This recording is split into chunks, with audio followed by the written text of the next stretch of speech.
네, 김영환입니다. 같이 말씀 묵상하겠습니다. 무너지는 교회와 과부에게 공통적으로 필요한 것이 있다. 이렇게 이야기하는데요. 그게 뭐냐면 영감입니다. 특히 설교하는 사람에게 영감이 없다면 굉장히 문제가 되겠죠. 논리적이고 듣기 좋은 이야기, 그런 것이 많더라도 하나님이 주시는 영감이 없다면 그 메시지엔 힘이 없겠죠. 요즘에 굉장히 정보화 사회, 또 지식화 사회가 되어서 많은 지식들과 정보를 끌어올 수 있지만 그 안에 하나님의 숨결이 녹아져 있지 않다면 설교가 될 수 없겠죠. 그래서 무엇보다 중요한 건 하나님의 임재, 영감이라는 거죠.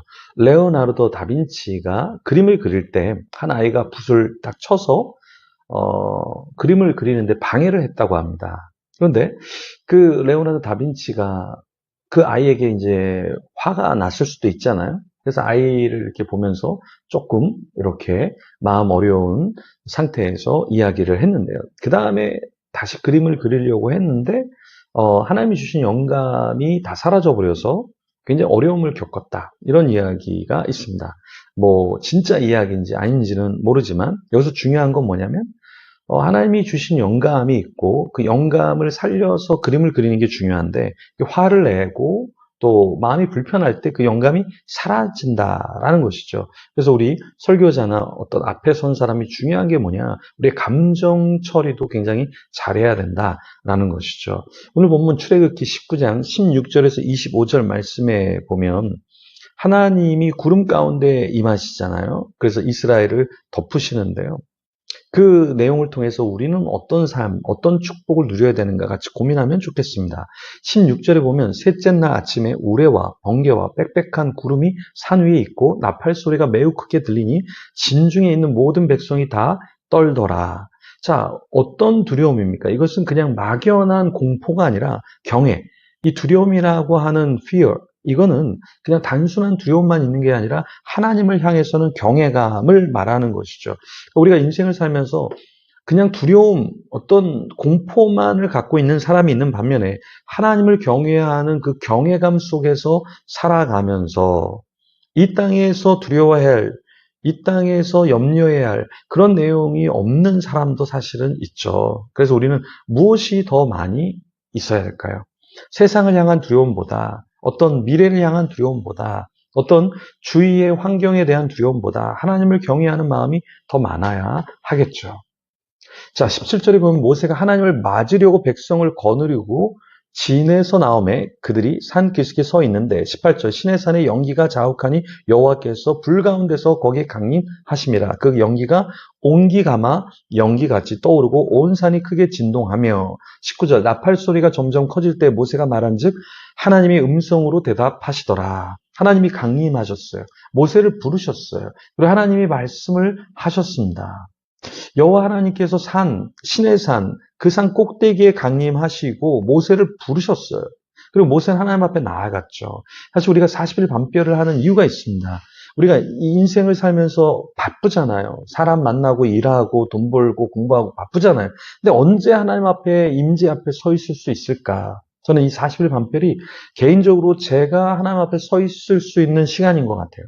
많은 사람들, 더 많은 사람들 만날 수 있지만, 더 많은 책들을 볼 수 있지만, 사실 그것들을 좀 내려놓고 예배로 나아가는 거. 예. 그 삶이 사실 복된 삶이 아닐까요? 하나님께서 우리에게 원하시는 것이 무엇입니까? 하나님의 임재 앞으로 나오는 것을 원하시죠. 그래서 이 40일 밤별이 시간 낭비고 에너지 낭비고 피곤해요. 스태프들도 피곤하지만 참석하는 사람들도 피곤하죠. 올해는 저도 다른 해보다 더 많이 피곤하더라고요. 그런데도 가치가 있는 것은 무엇이냐? 하나님의 임재 앞에 서는 것. 그 경외감. 하나님이 주시는 그 위대한 그 큰 하나님에 대한 느낌. 그 하나님 앞에 엎드리고 기도하는 그 시간. 이게 너무나 귀한 거예요. 모세는 하나님을 배웠고 하나님께서 다시 명령하신 대로 내려갑니다. 백성들에게 내려가요. 그리고 내려가서 다시 무엇을 하냐면 24절에 여호와께서 그에게 이르시되 가라 너는 내려가서 아론과 함께 올라오고 제사장들과 백성에게는 경계를 넘어 나 여호와로 올라오지 못하게 하라. 내가 그들을 칠까 하노라. 하나님께서 다시 내려가서 아론을 데리고 와. 그런데 백성들은 조금 거리를 둬야 돼. 아직 하나님이 그 백성들을 다 받을 만한 그런 마음 상태가 아니셨죠. 그리고 이스라엘 백성들도 그 정도의 영적인 상태가 아니었어요. 그래서 하나님은 모세에게 아론 정도는 괜찮으니까 데리고 와. 그래서 아론과 모세가 이제 하나님을 독대하게 하신 것이죠. 네. 때로 우리는 왜 나는 저걸 못하지? 왜 나는 이거를 다 이해하지 못하지? 왜 나는 하나님의 축복을 이 정도로 받지 못하지? 우리는 이렇게 생각할 수 있는데 시간, 타이밍이 있는 것이고 때가 있는 것이죠. 그래서 하나님이 우리를 부르실 때 모두를 다 부르시는 게 아니라 지도자를 부르시고 지도자와 함께 연대하는 사람을 부르시고 또 백성들을 부르신다라는 것입니다. 네. 근데 그 타이밍에 맞게 인생을 살아가는 게 복된 삶이죠. 그 타이밍을 내가 잡아당기려고 하면 나만 피곤한 거죠.